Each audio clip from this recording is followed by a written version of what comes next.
Jerry used to say, and Esther loved it when he said it because it was a different way of saying something that she had heard a long time. He used to say, when you plant a seed of corn, you don't get a tulip. And Esther thought about that. She concurred. When you plant a seed of anything, the plant that comes is a vibrational match to the seed that you've planted. So we want to submit to you that when you wake up in the morning and you recall something unwanted from yesterday, you have planted a seed of something unwanted that has the potential, the very real potential of manifesting in this day. Esther had the most glorious experience last weekend at the fair with grandchildren who got off on different foots. Or is it feets? Kate got off on the life is good and treats me good foot, and Luke got off on the it's not fair and nothing goes well for me foot. And it was like watching that seed sprout into a full-blown plant all day long. Everything that Kate did, all the little joints where she was trying to win, most of them she won. Nothing would go well for Luke. It was such an interesting thing to watch. And Esther took more delight than maybe she should have in observing the way their days were unfolding. Of course, wanting both of them to live happily ever after and realizing that they change roles quite often. And most of all, she recognized the Kate in herself and the Luke in herself.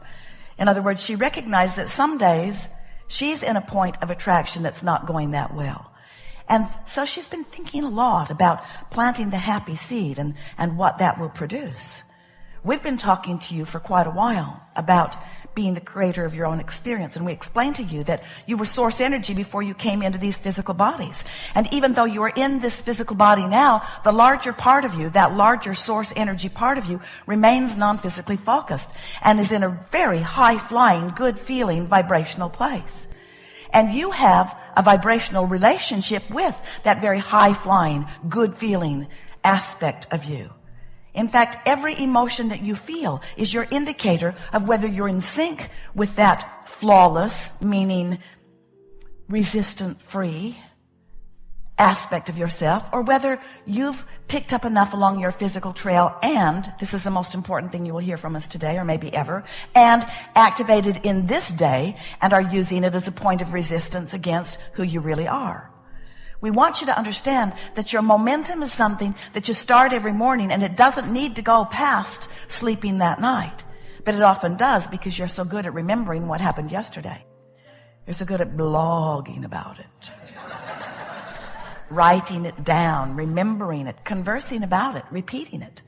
You're so good at keeping the unwanted and wanted things active that you get sort of all of those things. And so Esther recognizes that she has the potential of flying high, getting into that really good feeling place and maintaining it, and that if she's deliberately doing it every morning, she has a better chance of doing it the next morning and the next morning and the next morning and the next morning. We've been talking to you for a while about all kinds of processes that you can use to clarify your vibration, processes that help you to release resistance. But now that we are talking about the momentum of your reality, the momentum that is caused by the law of attraction, we really want to say to you that if we were standing in your physical shoes, we would go to bed the night before intending to have a good day tomorrow, planting that seed of happy. And then when we awaken, we would focus as quickly as we can on anything that we could find that makes us feel in the direction of happy. And then we would see what that day brings, not struggling or trying too hard to clamber back up the emotional scale. We've been offering you a story. In fact, it may be our favorite story that we sort of kind of get from you. Because sometimes it is as if you say to us, Abraham, I have fallen out of an airplane and I have no parachute. What do you suggest that I now do? And our favorite answer to you is, hang on, it will be over in a little bit. And we really mean that. And it is what we want to say to you in many ways about the negative emotion you're feeling. Rather than clamoring really hard to try to fix it, which for you usually means justify it, rather than clamoring so hard to just it or fix it in the middle of negative momentum, just let that negative momentum play itself out. It will. And we want to say to you emphatically that one day's focus is enough momentum for you to allow anything that you want to flow into your experience. You don't quite believe that, so you've got some anti-momentum going there. But nevertheless, it is the way that it is. So, as Esther, it's always easier when you're watching others, isn't it? It's easy to see that your mood is getting that. Kate's mood, they had gone to the fair because they wanted to go to the concert because Train was there. And the kids love Train. Esther does too. And so they're sitting in the audience, and after a day of Kate winning this and this and this and this and this, and Luke saying, I don't think they want me to win. It's not sad. Don't feel bad for him. He flies high mostly. But on that day, falling out of an airplane. That night, Kate was one of the handful who was selected to go on the stage with Train. How good does that get? How good does that get? She thought she was going to die of happiness. And Luke thought he was going to die of unhappiness. And then the concert was over. The audience demanded an encore with their exuberance. Demand may not be the right word, but they got one. And then the lead singer comes out, and he's got 3 last t-shirts, and he throws them into the audience, and guess who gets one? Kate, of course. Of course, it's Kate. So Esther has been taking delight in that day because these 2 brilliant little kids who she loves more than life itself are demonstrating for her what she wants to know about her own life. So yesterday, she gets up, she's thinking about you, she's pretty happy about you, and then emails started coming in of things that she needed to tend to before she left for the hotel. Too many things to tend to than she could possibly deal with. And then text messages started flying back and forth. Too many text messages for her to deal with. And she's watching the clock because she's picking people up from the airport, and she has this chair in her house and wants to put it in the back of the car and didn't want to bother anybody, and it's not that heavy, but how do you get it in the back of the car? And managed to get it in the back of the car, and then realized there may not be enough room for all of the luggage of all of the people that she was going to pick up from the airport. So now she's moving the luggage from the back of the car to the back seat, and she is thinking, I should have allowed more time. And then, so you're getting the sense of where she was at, what disc she was flying on, sort of one of overwhelmment or time shortageness. So now she's got the tailgate of her Escalade up, and she knows enough not to put the tailgate up while the garage door is up because it bumps on it. So the garage door was still down when she put the tailgate up, so she's got everything loaded in, and then she thinks, time to go, and pushes the button and puts the garage door up while the tailgate is up. Ripped the windshield wiper right off the back of the car.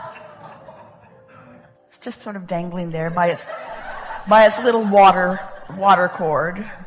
And Esther began to laugh. She said, this is my version of Luke's day at the fair. It was a perfect vibrational match to what she was feeling. And she knows, because we've been talking for a while, that this emotional scale, as you are sifting through the contrast of your life experience, you know what you don't want, you know what you do want, you know what you don't want, you know what you do want. So you're launching these rockets of desire, and they are causing momentum in what we are calling your vortex of creation. It's a vibrational version of momentum that will and is sweeping up all cooperative components in its path. The question is, are you a cooperative component? So, when you are asking for all of these wonderful things that you want, but you are complaining, or you are in some sort of anger, or worse, despair, there are all kinds of emotions on this emotional scale, aren't they?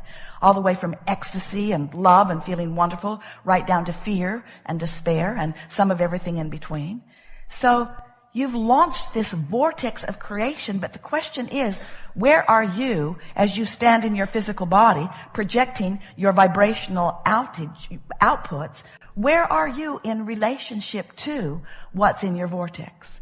And that really is what we want to talk about all day, every day, is what you are doing with your point of attraction. What's your point of attraction? What's your current output? Now, there are two ways to figure it out. One is by the way it feels, and the other is by the windshield wiper that's dangling on the back of the car. In other words, that said it all. Esther stood and looked at it and laughed and laughed and laughed. It could not have been a more perfect indicator of how she was feeling. She didn't know if she was coming or going, and neither did the garage door and the car door. In other words, it was a perfect vibrational match to what she was feeling. And so we are wanting you to be, and Esther, to be more aware of what your point of attraction is. And so we've been talking to you for a while that you are putting these things into your vortex. Are you following that? There's a vibrational version of everything that you want that you have launched, and that you have some vibrational relationship to it that you can tell by the way you're feeling. And so if you have asked for prosperity and physical well-being and love and appreciation, if you're asking for clarity, if you're asking for all of those things that you want, but you're standing in a vibrational frequency that doesn't match up, in the same way that you can't set your radio dial on 101 and hear what's being broadcast on 97, your frequencies have to match up. And the frequencies of your output have to match up with the frequencies of what you've asked for. It's just the way this and all universes work. It's the way law of attraction responds to everything. So we began talking about your point of attraction. We began calling it your grid. It's your grid, meaning it's like the framework that we'll fill in later with the physical details. And now we're wanting you to envision this spinning grid. It's like a disc which equals your point of attraction. And that disc is spinning in direct relationship with how you're feeling. When you're elated, high-flying disc. So under those conditions, those things in your vortex that you've been putting there over a long period of time, and even before you came into this physical body, can flow easily into your experience for your immediate realization and enjoyment. But if you are feeling frustrated, if you're feeling overwhelmed, then those high-flying things that you've been asking for aren't coming to you, but something is. And what we want you to begin noticing is that what's coming to you always matches the disc you're on, which means it would really be prudent for you to tend to your disc placement. Because you can do it. You can do it. You have the ability to identify whether you want to be on the disc of despair, on the disc of revenge, on the disc of overwhelmment, on the disc of hope, on the disc of love and appreciation and joy and clarity and all of that stuff that feels so good. You get to choose. Now, of course, you can't choose it and be it immediately. In other words, Esther didn't jump right up on that disc. She went and got the duct tape. She couldn't believe it. She's got duct tape all over the back of her beautiful car. Duct tape for everyone to see that represents the dysfunction of her morning. But you know, you've got duct tape all over you too.